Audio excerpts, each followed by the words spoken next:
Good day. My name is Scott Martin.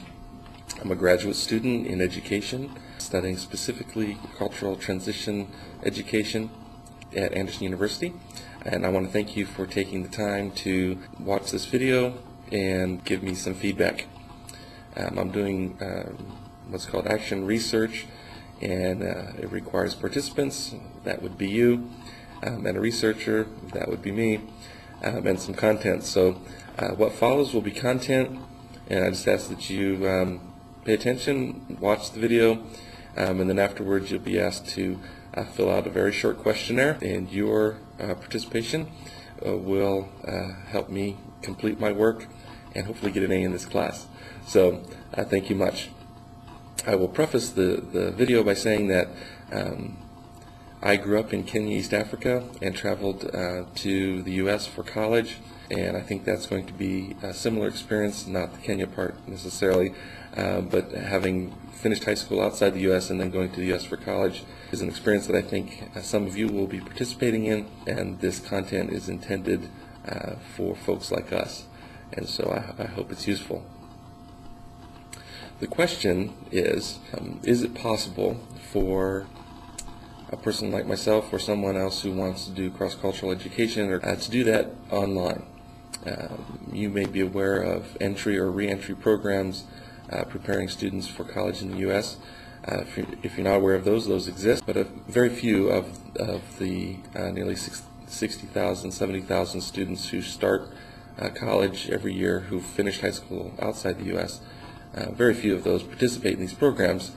And so the question is, can that information be transmitted online? Is it something that students would participate in? And so you're part of that research. What will follow is just some general information about transition to college in the U.S. It would be a short clip from a professional video series, obviously in the future. This, as you can see, is from a webcam. It is very low quality and is done that way to save on cost and as well as time. And so you'll have to forgive the quality of the video, but I think you'll get the idea. One of the first questions that most students who are completing high school outside the U.S. want to know is how they're going to do. What the experience is going to be like is a very general question, but how will they do? How will we compete academically? And I've got good news for you there. You are very likely to be very successful academically at your university of choice. The fact of the matter is that of the nearly 70,000 students who start each fall in colleges and universities across the U.S., the vast majority of those students are successful academically. Where difficulty lies is in the cultural transition, as students are either experiencing an entirely new culture with college or transitioning to what they might perceive as a home culture, but not one where they grew up. So we'll be addressing some of those issues. Very briefly, we want to talk about social adjustment and some of the little tricks of the trade for making that adjustment. One is to know yourself pretty well and to know your story. You want to be able to tell people where you're from without having to guess what they really meant when they asked you. College is a time of exploration, and we need to assume that people who ask you where you're from really want to know where you're from, even if they're not able to handle the answer. And for some folks, it's a long answer, and for other folks, it's a short. For some of us who've lived in a variety of different places, it's kind of a long answer. And so you want to have a short version, and then you want to have your follow-up ready to continue if they continue to be interested. One of the frustrations for most of us when we're transitioning to the U.S. is that people have kind of a short attention span, and so people ask us where we're from, and then they don't stick around for the long answer, which is the interesting part. And so you need to be prepared for that, and just know that some people aren't ready to hear the long answer, and other folks are, and you need to look forward to the folks who you get to talk to. The question you need to be able to answer is a simple one. Do you intend to make friends? Do you intend to enjoy your college experience? If the answer to both of those questions is yes, you need to prepare yourself. Know that a lot of the American students that you'll be meeting in college do not have a very good geography background from their high school. do not know how to ask appropriate cultural questions. And if you're patient, you will discover people along the way who you will really enjoy getting to know, and who will enjoy getting to know you as well. What else you need to know? Well, one simple thing you need to know is that most college relationships are established, they're made, the first contact is made in the first 3 weeks of school. So during the time that you're in the highest degree of transition and the least capable of making new friends is the time when most college students are making their college friends.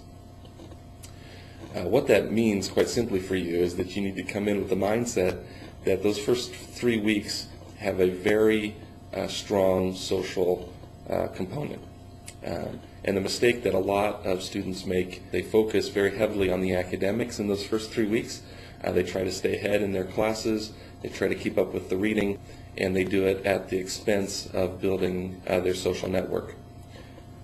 So my simple advice is do it in reverse. Make sure to establish your social network. Obviously you need to do some reading and make sure you're going to class. But you want to make sure that you're doing it in the context of making friends.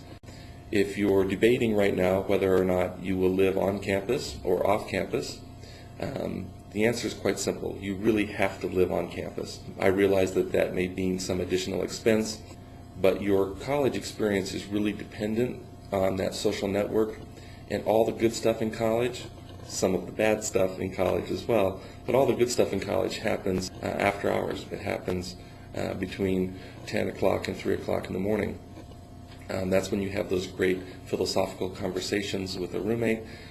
It's when you jump in a car with 6 or 7 people and go out for tacos or pancakes, and you need to be available to do that. And if you live off campus, you will miss out on that component. Obviously, there will be a part of you that will want to maintain contact with home.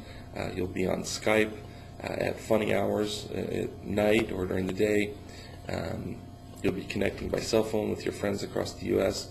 Again, you want to make sure that that's not at the expense of building connections on campus. Make sure you're not walking from class to class on campus with the cell phone glued to your ear, because you need to be available to say hello to the folks that you've met during orientation. If there's an orientation at your school, make sure that you participate in all of it, not just what you think is relevant. There will be stuff that is irrelevant, but you really need to participate in it so that you can get the full benefit of it. And so those are a couple pieces of advice to help you prepare for a really successful first year. I hope that you have that, and I thank you again for participating and watching this video. Have a great day.